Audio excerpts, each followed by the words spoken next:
All right, so I wanted to talk to people about the BRRR strategy, the buy, rehab, rent, repeat. So this is a concept that a lot of investor coaches teach, and not to say you shouldn't listen to people who run coaching programs and training programs. There are some nuances with things, but this is a loan option that has worked for a lot of people, and I think is a big benefit for people who are just, really trying to capitalize on the market. They want to look at real estate as an investment, not just, oh, I get to buy a home, or I get to save money, or I get to take a slight tax deduction. They look at it in a more holistic way. So with one of our preferred vendors or lenders, we have access to a BRRR loan. And with this BRRRR loan, basically it's a short-term financing to buy the property. You make interest-only payments typically, depending on which option you choose, but you also get funds to about 100% for the rehab of the home. Then, this is the real trick.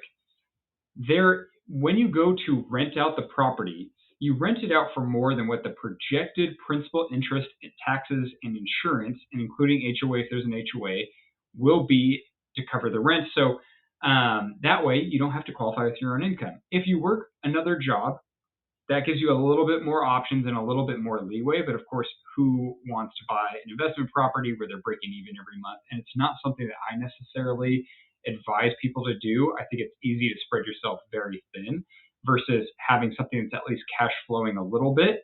So you start to stock up those savings for those months where you may have some vacancies, but then you're in a better position financially when you have those investment properties. So what I have people do with this BRRRR loan, and the real trick is once you rent, there's no seasoning. So a lot of loans, the problem is if you buy it and you go to refinance it, and you do either a hard money loan or you do something else, there can be things called delayed financing.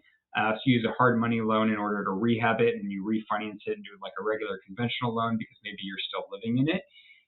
You can run into some issues with title and what lenders will allow. Whereas this specific lender with their BRRRR loan, there is no seasoning of title. So what you want to do is talk to someone like me. But when we look at properties and we look at your current situation, because everyone's going to be a little bit different, we look at, okay, how do we get the short-term financing for the buy portion? You're going to have an interest-only payments for your loan, but you're going to get 100% financing for the renovation costs. Now, I do have a renovation calculator if anyone wants it.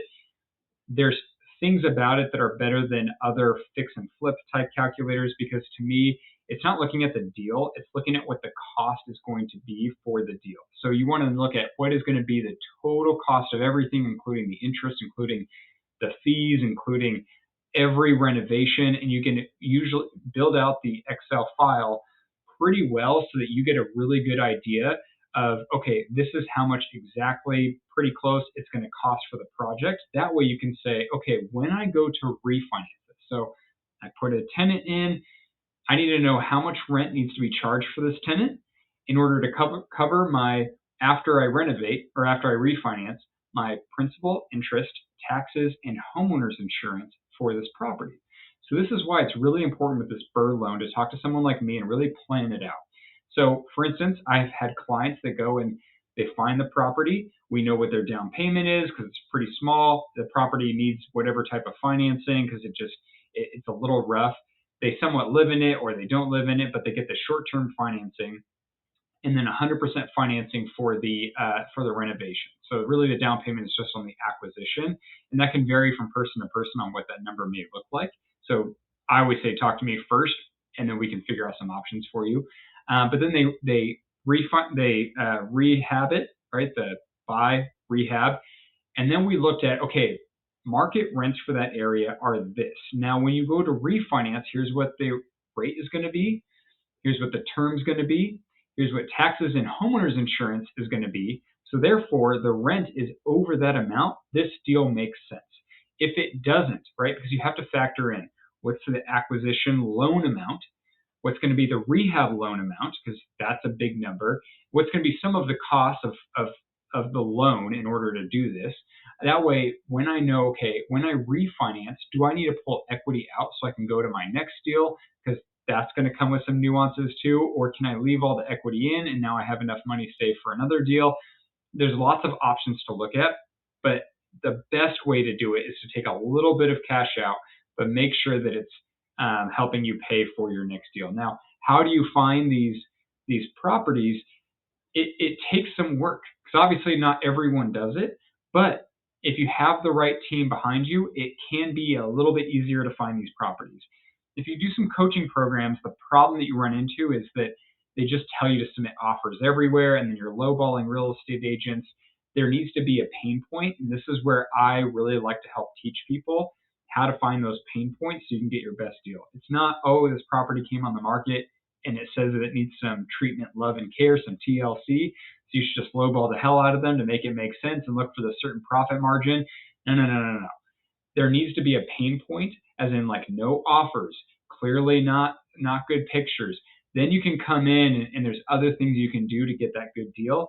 But there's ways of evaluating what makes the deal good. Some people, especially right now with rates that are high, I would be buying a lot of these properties that's cash flowing, not looking at, okay, am I going to make 20%, 30% on the deal because otherwise it doesn't make sense. You want to look at, does it cash flow enough that it covers the expenses, the principal, interest, taxes, and insurance, and a little bit extra, but I need to know my own financial situation. What if the air conditioner goes out for the tenant? What if the furnace goes out? What if the refrigerator, the oven, because if you're in California, you have to provide your own refrigerator and oven.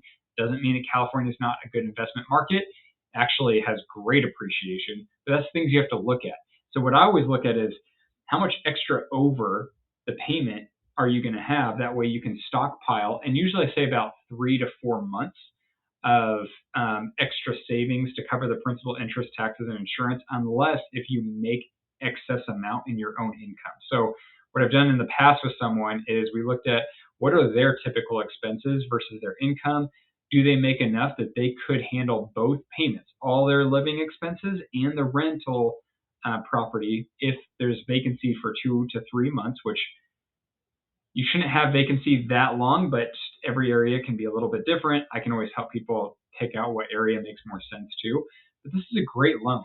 The thing is rates are going to drop. You're going to be able to refinance, or you're going to be able to sell the property at such a high value and then do basically consolidate all your equity into a multifamily with lots of doors, so you kind of offset, some of your liability risk. But these are all future plans that, I just say start somewhere. And I've seen people who couldn't flip houses, like a serious flip, buy a property that just needs some updating and some treatment, love, and care. And they ended up growing a massive net worth because they were patient with it. They worked the numbers. They made sure they paid attention. And I'm in their corner too, because I want to help you with future loans. And so versus not to knock any coaching programs, but they're just making their money per month. Obviously, they want you to be successful too, because you keep paying for the coaching program, unless it's one-time fee up front, which I'd probably stay away from. But if they're saying that they make millions of dollars doing this, why aren't they just doing it all the time? My thing is, I would love to help you with the loan, because if it pays off the first time, we're doing it more and more and more and more. So let me know if you have any questions. If you want that calculator, I'm happy to send it over. But yeah, like, comment, and subscribe, I guess. But I'll see you all in the next one.